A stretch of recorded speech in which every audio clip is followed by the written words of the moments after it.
कोणीतरी शेतकऱ्यांसाठी लढत असताना तो स्टंट कसा असू शकतो? आम्ही तर तुमच्या सरकारमध्ये घेतलेल्या त्या कडूला बी पाठिंबा दिला होता ना. निघाला भिकारचोट, आम्ही काय करावं त्याला? अरे जनाची नाही मनाची तरी ठेवा ना. कोणीतरी शेतकऱ्यांसाठी लढत असताना तो स्टंट कसा असू शकतो? आम्ही तर तुमच्या सरकारमध्ये घेतलेल्या त्या कडूला बी पाठिंबा दिला होता ना. निघाला भिकारचोट, आम्ही काय करावं त्याला? शेतकऱ्यांच्या जीवावरती पोळी भाजणारी माणसं अशीच असतात. पण इथं नाहीये ना तसं. मागचा जर विचार केला तुम्ही तर कांदा आंदोलनामध्ये शेतकऱ्यांचा फायदा झाला दादांनी आंदोलन केल्यानंतर. मग या आंदोलनाचा पण फायदा शेतकऱ्यांना होणार आहे हा विश्वास आहे आम्हाला. आणि आम्हाला माहिती आहे की हे स्वाभिमानाचं रक्त आहे, हे शेतकऱ्यांसाठी लढणारं रक्त आहे. म्हणून आमचा जाहीर पाठिंबा दादाला आहे. आता माघार नाही. जोपर्यंत या 2 जाचक सरकार रद्द करत नाही, जोपर्यंत सरसकट सर्व शेतकऱ्यांना 2 लाखांपर्यंत कर्जमाफी सरकार देत नाही, तोपर्यंत आम्ही माघार घेणार नाही. आता आम्ही शांततेमध्ये आहोत. आता आम्ही शांत बसून आहोत. याचा अर्थ असा नाही की आम्ही शंड आहोत. आम्हाला लढायचंही माहितीये. छत्रपती शिवरायांचा वारसा सांगतोत आम्ही. डॉक्टर बाबासाहेब आंबेडकरांनी दिलेलं संविधान, त्यांनी दिलेलं सगळं साहित्य वाचून इथं अन्यायाविरुद्ध लढणारे हात आहेत आमचे. सर्वसामान्य शेतकरी शिक्षित नसला, पाठीमागे असला तरी त्याला लढायचं कसं हे माहिती आहे. आम्ही लढणार, तोपर्यंत लढणार जोपर्यंत शेतकऱ्यांना त्यांचा हक्क भेटणार नाही. आम्ही लढत राहणार, शेवटच्या श्वासापर्यंत लढत राहणार. उद्ध्वस्त व्हायला लागली आहे शेती, उद्ध्वस्त व्हायला लागलाय शेतकरी आणि उद्ध्वस्त व्हायला लागलेत शेतकऱ्यांची कुटुंब. आमच्या शेतीवरतीच आमची लेकरं मोठी होतात, शाळा शिक्षण घेतात. पण नाही, बाकी काही असेल, फक्त आणि फक्त शेतकऱ्यांचं रक्त पिण्याचं काम इथलं सरकार करत असेल तर यांना धडा शिकवायची वेळ आली आहे. आणि माझी त्या प्रत्येक स्टंट म्हणणाऱ्या भिकारचोटाला विनंती आहे. त्या आझाद मैदानामध्ये लोळत असताना आम्ही बघितले डुकरावानी. तुझे कसले स्टंट होते आम्हाला बी माहिती आहे.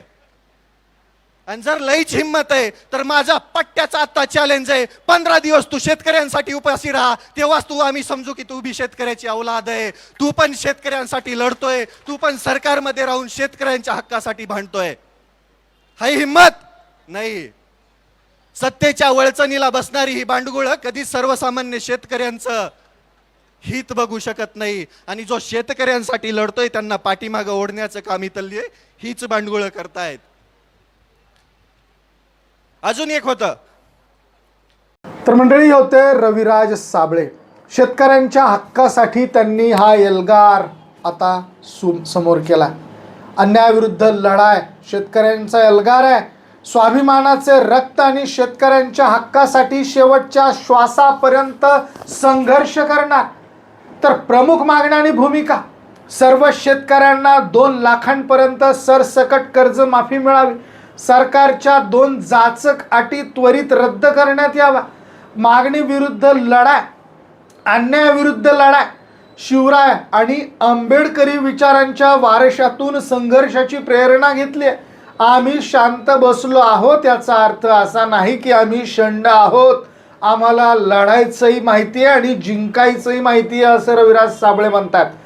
तर खुलं असं आव्हान सरकारला देण्यात आलं. हिम्मत असेल तर 15 दिवस शेतकऱ्यांसाठी उपवास करून दाखव, मगच स्वतःला शेतकऱ्यांचा कैवारी म्हण.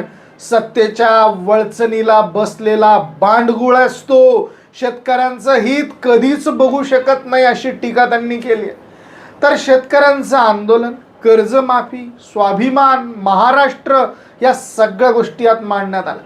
जोपर्यंत मागण्या मान्य होत नाहीत तोपर्यंत माघार घेणार नाही असं देखील यावेळेस त्यांनी सांगितलं. शेतकऱ्यांच्या प्रलंबित मागण्या आणि सरकारच्या उदासीन धोरणांविरुद्ध पुकारलेल्या आंदोलनाचा हा एक प्रखर असा आवाज आहे. यामध्ये शेतकऱ्यांच्या आर्थिक मुक्तीसाठी कर्जमाफीची आग्रही मागणी करण्यात आली आहे. प्रस्थापित राजकीय नेतृत्वावर कडक शब्दांमध्ये टीका करण्यात आली. आंदोलनाची भूमिका आणि नेतृत्वावर विश्वास. या आंदोलनाचे मुख्य उद्दिष्ट शेतकऱ्यांना न्याय मिळवून देणं.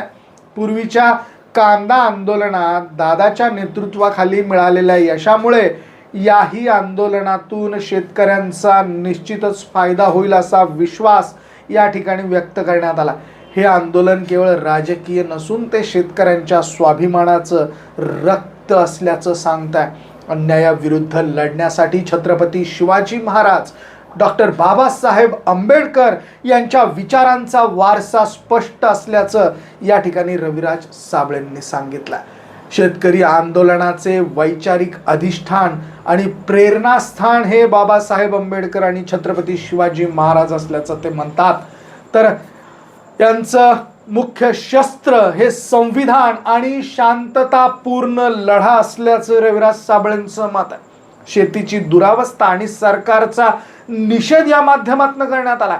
सध्याच्या परिस्थितीमध्ये शेती आणि सरकार किंवा शेतकरी उद्ध्वस्त होत चालला असल्याचा आंबीर आरोप करण्यात आलाय.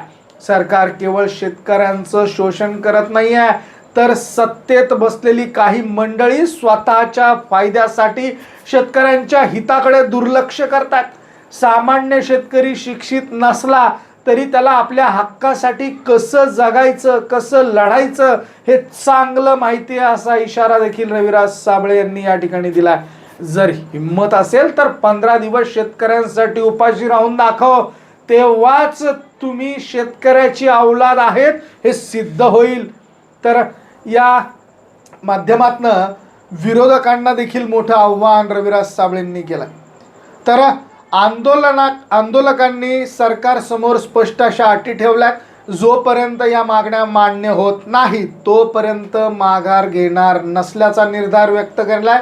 तर आंदोलन शेवटच्या श्वासापर्यंत सुरू ठेवण्याची तयारी देखील दाखवण्यात आली आहे. तर मंडळी, कर्जमाफीची मर्यादा जी प्रत्येक शेतकऱ्याला 2 लाखांपर्यंत ती सरसकट केली पाहिजे. सरसकट कर्जमाफी मिळाली पाहिजे आणि अटी रद्द करण्यात आल्या पाहिजे. सरकारने लादलेल्या ज्या 2 जाचक अशा अटी आहेत त्या त्वरित रद्द कराव्यात. सरकारने 2 जाचक अटी त्वरित रद्द केल्या पाहिजे. सर्व शेतकऱ्यांना 2 लाखांपर्यंत सरसकट कर्जमाफी जाहीर केली पाहिजे. शेतकऱ्यांच्या हक्कासाठी शेवटच्या श्वासापर्यंत आपण लढा सुरू ठेवणार असं रविराज साबळे म्हणतात. शेतकऱ्यांच्या विरोधात काम करणाऱ्यांना मोठा धडा आपण शिकवणार असं देखील ते म्हणतात. तर मंडळी, रविराज साबळे यांच्या या भाषणातून शेतकऱ्यांचा तीव्र असा संताप आणि न्यायासाठी असलेल्या जिद्दीचं प्रतीक त्यांनी सादर केलं. केवळ आश्वासनं नको तर प्रत्यक्ष कृती आणि कर्जमुक्ती हवी, हाच या संपूर्ण मांडणीचा मुख्य गाभा असल्याचं ते म्हणतात.